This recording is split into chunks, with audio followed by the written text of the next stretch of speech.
Why'd you do it, guys? Why did you do it? That's what people have been asking my wife and me for 20 years. Why did we adopt our daughter? We can have birth kids. We were saving to start a new life in Australia. Why? Well, there's no short answer, so call it love, call it serendipity. We did adopt. Mui was abandoned at birth. We met her in a hospital as weekend foster volunteers, and my wife told us that what that meant was that we'd look after our daughter for about a weekend, and that was 20 years ago, so it has been a very long weekend.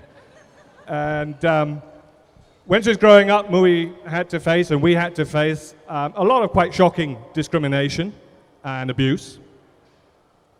But we never stopped believing that we could help her. And now she's grown up. She's 22 years of age, wears a big smile on her face.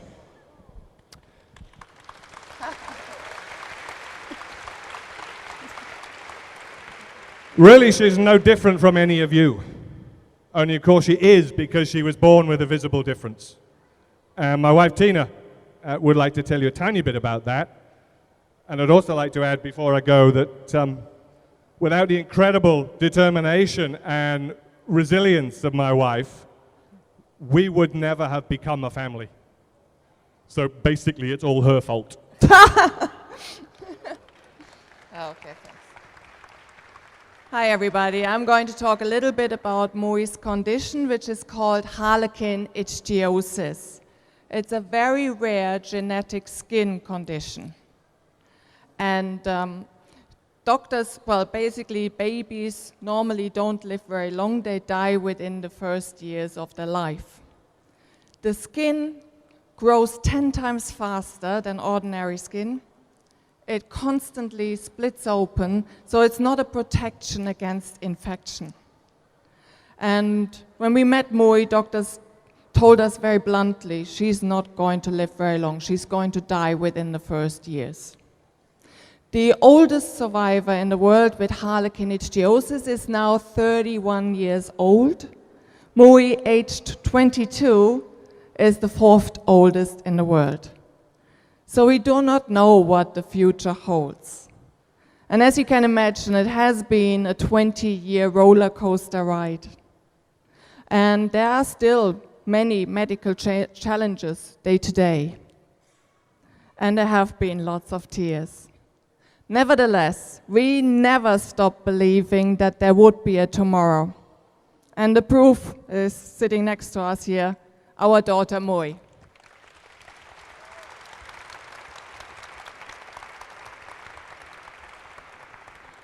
Thanks, Mum. Thanks, Dad. Hi. When I was a child, I once said, Mummy, if there's one thing that I want for Christmas, it is to have ordinary skin. All my life, I've wanted to be seen and treated as someone without my skin condition. But as you can see, I look a little bit different to most of you. Having a skin condition like Harlequin Ichthyosis often means that I can stick out like a sore thumb. I'd like to think that I have a good life, but like everyone else, I have difficulties, including having a difficult appearance, which can be a bit of a struggle. Walking down the street, I often get stared at and pointed at, and occasionally people run away.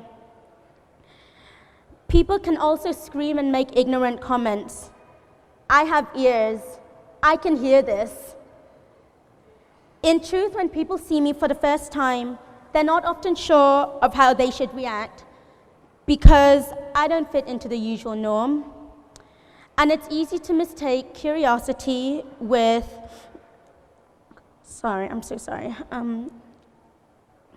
curiosity with ignorance. At least it is in my experience. When people shout, scream, or run away, I struggle with it. I sometimes find it really hard. I'm 22 and I still struggle with that. Especially if I'm already feeling down, and sometimes my reaction is to get angry and upset. and this helps nobody. If someone asked me, well, how do you want people to react? I'd say I'd be happy with a simple hello. A smile would be nice too. But unfortunately, when people are in shock, that doesn't work out. But at least I get the love and the support of my parents, and not everyone gets that. In an ideal world, I'd like to experience people not pointing and staring at me. I mean, they also make remarks in English and Cantonese. It's a language that I do not understand, but I should, because by birth I am Hong Kong Chinese. I would like to feel less self-conscious. And I'm not sure about you, but when you're already trying to be incognito in a crowd, the last thing you want is somebody singling you out. Unfortunately, it is a way of life for people with a visible difference. However, it's not all horrible though. I think that having a disorder has led to some pretty cool encounters. The people that I've met in my life have been great international figures who can say that they've met supermodel Kate Moss in her hotel suite and former British Prime Minister Tony Blair. I can. Who can say that they've been flown across the world to California on an all-expenses-paid trip to Disneyland? I can. So, for all the bad encounters that I have experienced, there is always something positive. There is always something good. Nevertheless, all of my life, I wanted to get away from being some sort of Victorian freak show exhibit, even if it's just for a little while. And then 3 years ago, I found something that was both inclusive and welcoming. I discovered rugby.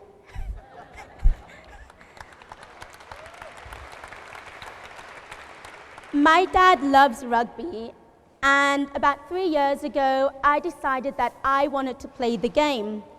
But my dad told me that no one was going to tackle someone with my skin condition. After I'd stopped complaining, he told me to go down to the nearest rugby club at the time, which was DEA Tigers, and see if I could get involved and just do anything. Even if it meant just picking up the rugby balls or being the water girl, I did. Well, you've got to listen to your parents sometimes, right? Yay. Even though I wanted to get involved, my parents did still have to remind me that as a result of my condition, I have no control over my body temperature. I should avoid direct sunlight, and I've got arthritis. Still, I was really excited. I was doing something useful, and I certainly felt that way after a couple of weeks, after the rugby season had begun. And I have certainly never stopped learning. The first round of match days were coming up, and through DEA Tigers, I was introduced to the Hong Kong RFU, and I began to help out at girls' rugby matches, keeping score and timing games.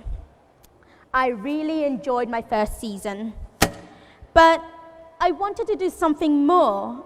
I wanted to do something that was more challenging than keeping score and just staying in the shade. Something that was more fulfilling, and that's when somebody suggested rugby refereeing.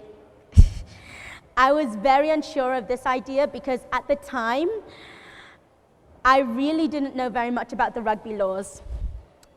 I thought that things looked really dangerous, and I knew that I was going to need a lot of mentoring, and I did not know what a scrum 5 was or a line out. Do any of you? I sent an email on to the rugby referees department and asked if I could join the referee society. And very soon I was sitting my level 1 referees course. A short while later, I was on field for the first time, having completed my assessment. Now, 3 years later, I have done 3 New Year's Day tournaments, 3 Hong Kong Sevens, 1 Hong Kong Women's tournament, many mini tournaments, and I'm not forgetting lots of league tournaments as an assistant referee, a match official, as well as a referee in the middle. Being in kit allows me that feeling that I've always dreamed of fitting in with everybody else. Because if people shout at me on a rugby field, it's normally one of the coaches complaining about a decision that I've made. I can forget about the skin disorder. I'm judged on my merits, whether I can officiate a match. The fact that I have a skin condition bears no resemblance or relevance to anybody, and that is a fantastic feeling. It is a great feeling to be one of the crowd. Whoa, what happened to her? And then something like that happens. Because once that kit comes off and goes into the laundry pile, so does the anonymity of fitting in.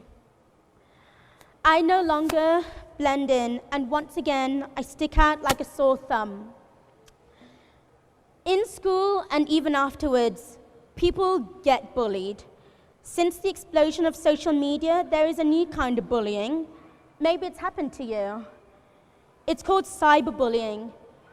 When I was a young teenager, I was cyberbullied, and it brought me to the brink of suicide. But with the support of my parents, I'm still here.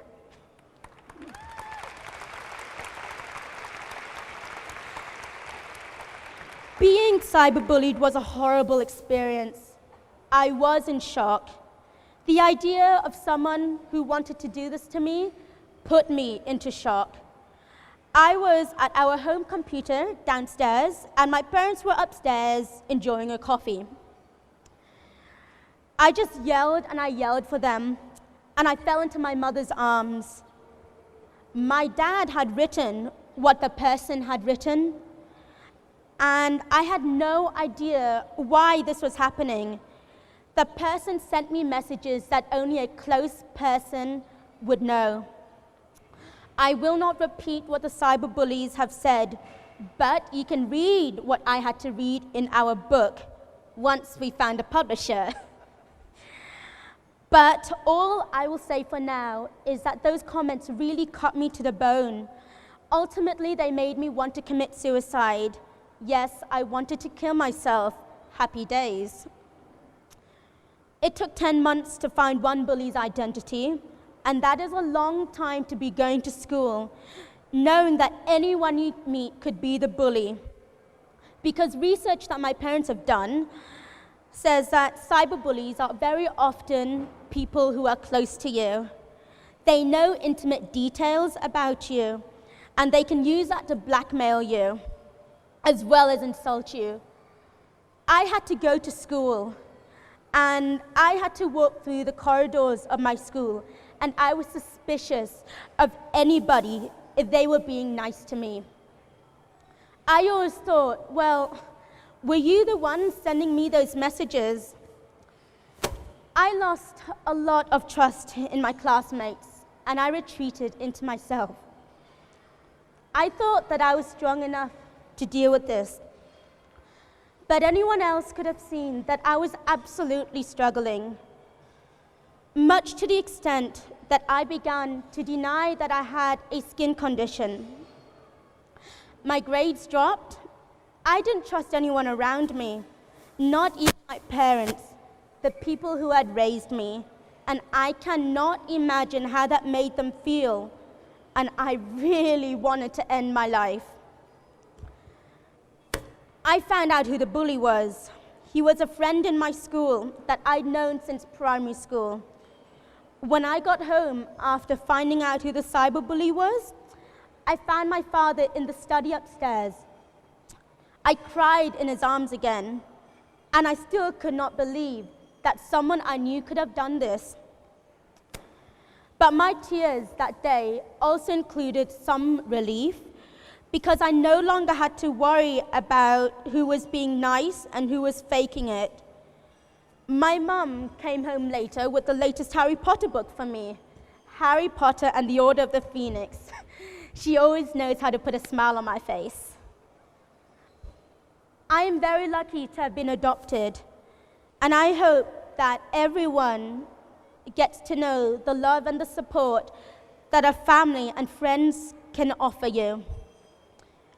Now, accepting that I have a skin condition and look different is something that I continue to struggle with on a daily basis.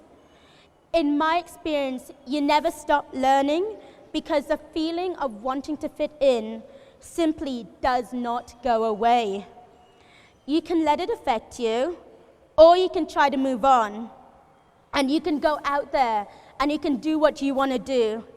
As my parents have always told me, give it a go and don't let others hold you back. And finally, I would like to thank my mom and dad because they have never stopped me. They have never stopped supporting me. And they have never stopped looking out for me. And best of all, they have never stopped loving me. Thank you.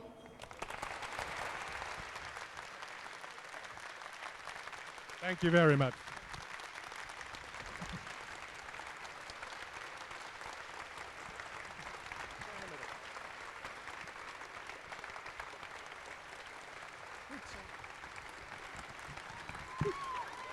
Thank you very much. Thank you. Thank you.